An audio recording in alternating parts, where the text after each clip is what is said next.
Halo Sobat Sawit Indonesia, pemeliharaan tanaman kelapa sawit atau pengelolaan kebun kelapa sawit saat ini dilakukan dengan menjaga keseimbangan ekosistem atau yang biasa disebut dengan ground management. Ground management terdiri dari beberapa keseimbangan. Yang pertama, pengendalian gulma dilakukan secara selective weeding, bukan clean weeding. Yang kedua, konservasi tanah dan air. Dan yang ketiga adalah manajemen kanopi. Nah, pada video kali ini kita akan sharing tentang pengendalian gulma atau kalau dalam bahasa umumnya yaitu pekerjaan penyemprotan. Seperti yang kita ketahui, pengendalian gulma itu dilakukan agar secara operasional bisa berjalan dengan baik. Namun yang menjadi pertanyaan, apa sih gulma?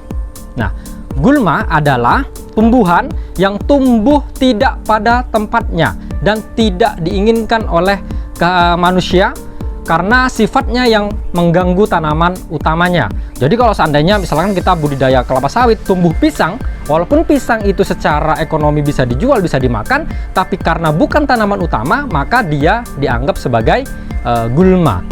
Kemudian gulma di perkebunan secara tingkat kompetisinya itu dibagi menjadi beberapa kelas. Kurang lebih ada 4 kelas, kelas A, kelas B, kelas C, dan kelas D. Kelas A ini adalah gulma yang sangat berbahaya, makanya harus dikendalikan. Yang kedua, kelas B ini berbahaya, kelas C kurang kompetitif, dan yang kelas D adalah bermanfaat. Kemudian secara jenis, itu gulma dibedakan menjadi 3. Gulma daun lebar, gulma daun sempit, dan yang terakhir adalah gulma pakis-pakisan.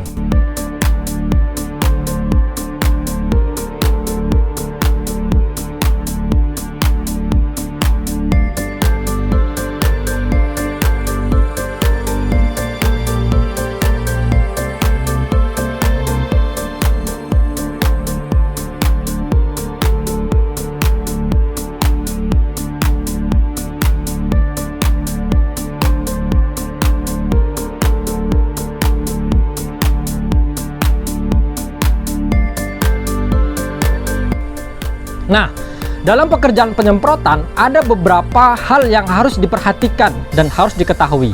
Apa saja itu? Yang pertama, identifikasi gulma.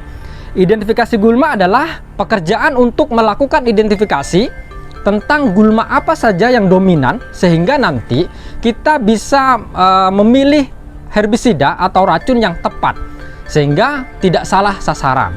Dan identifikasi gulma ini dilakukan pada setidaknya H-1 sebelum pelaksanaan penyemprotan. Kemudian yang kedua, herbisida. Herbisida ini adalah senyawa kimia yang beracun untuk mengendalikan gulma. Dan secara sistem kerjanya itu dibedakan menjadi kurang lebih 2, yaitu secara sistemik atau yang kontak. Itu adalah cara kerja herbisida. Kemudian yang ketiga ada dosis. Nah, seringkali ketika banyak kita ditanya, planter-planter ditanya, apa sih dosis? Itu pasti jawabannya takaran, ukuran, dan sebagainya. Padahal pengertiannya adalah jumlah herbisida yang diperlukan dalam satuan luas. Jadi kalau satuannya liter per hektar itu adalah dosis.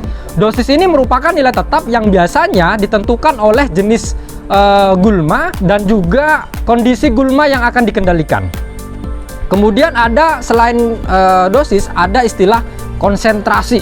Nah, ini juga ketika kita melakukan training sebuah pelatihan, apakah konsentrasi dalam pekerjaan semprot? Ada yang nyeletuk dengan guyonnya, fokus Pak. Bukan ya. Konsentrasi dalam pekerjaan penyemprotan atau pengendalian gulma adalah jumlah herbisida dalam satuan larutan. Dan biasanya itu di satuan dalam persen, atau mudahnya yaitu perbandingan antara zat terlarut yaitu herbisida dalam air yaitu sebagai zat pelarut yang dinyatakan dalam bentuk persen. Nah, kemudian ada juga istilah spray faktor. Jadi spray faktor itu adalah perbandingan antara luas yang akan disemprot dengan luasan hektar yang sesungguhnya. Jadi kita mungkin akan melakukan penyemprotan pada blok A03 dengan luasan 30 hektar. Itu tidak pasti akan disemprot semuanya atau disemprot blanket, tidak. Di perkebunan kelapa sawit, areal yang bebas gulma itu hanya ada 3. Yang pertama, piringan, pasar pikul, dan TPH.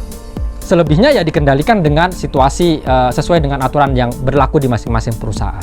Ya, yang jelas prefaktor ini mengatur bagaimana berapa sih sebenarnya luasan sesungguhnya yang akan dikendalikan atau yang akan disemprot. Sehingga nanti akan ada perhitungan tentang kebutuhan herbisida, kebutuhan larutan dan sebagainya itu sesuai dengan areal yang akan disemprot itu. Kemudian ada juga istilah kalibrasi.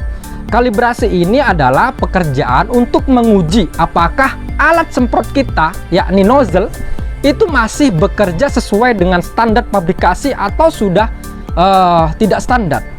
Maka kalibrasi ini perlu dilakukan. Apakah flow rate-nya atau mungkin daya curahnya itu sesuai dengan aslinya atau tidak, lebih kecil atau bahkan lebih besar.